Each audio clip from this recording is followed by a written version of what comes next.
On Friday, right after that vote over in the House, I talked to House Republican Conference Chair, Republican Congresswoman from Washington State, Cathy McMorris Rodgers, about what happens next. A big day today for House Republicans, and you were joined by a couple of Democrats as well in this vote. That's true. It's an important vote.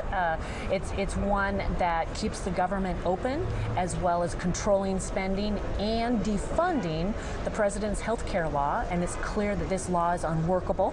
And we unified as Republicans in the House, took this action.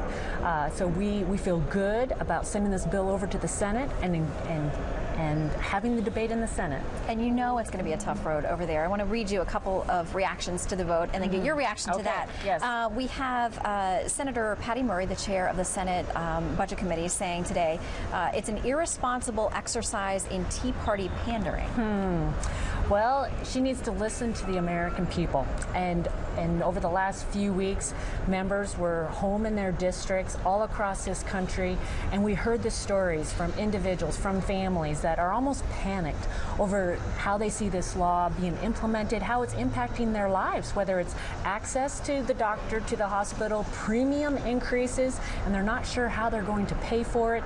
I have counties where they might have the insurance card, but yet the local hospital, local doctor doesn't accept that insurance card. So it is being seen by more and more as unworkable, and we need the Senate to listen to the American people.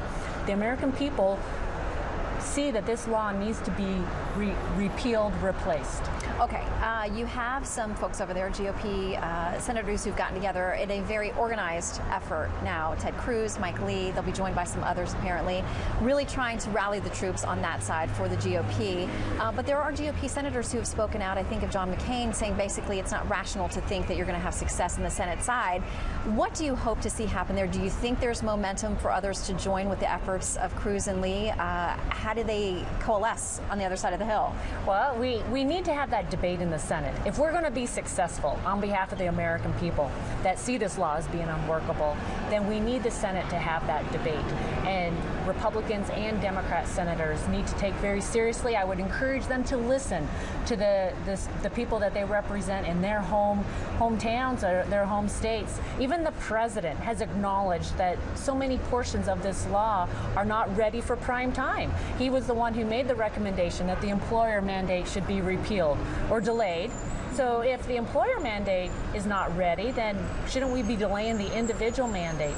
And there's been other portions of the law that we have actually repealed, got on the president's desk, whether it was the Class Act, the 1099 provision. There's a growing recognition that this law is not ready, it's not workable, and we need the Senate to take action. And what a lot of people don't realize when you mention getting those things to the president's desk, he signed some of these. That's right. We often hear about the 40 votes that have been taken in the House. 7 of those votes were on legislation that is now the law, was signed into law.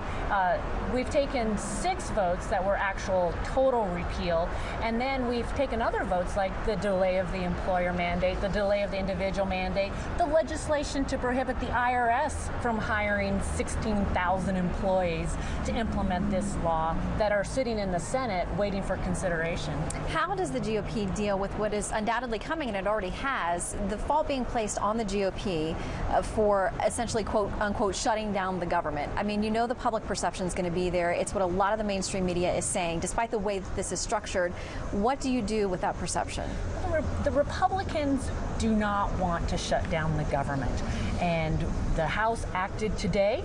And just because the Senate hasn't done its job doesn't mean that the House shouldn't be doing its job. And I'm proud of the fact that we were unified today. We came forward.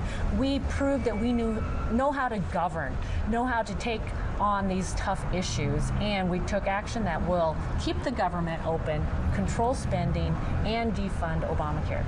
All right, we'll see how it plays out in the Senate. Thank you very much for your time. Good to be with you.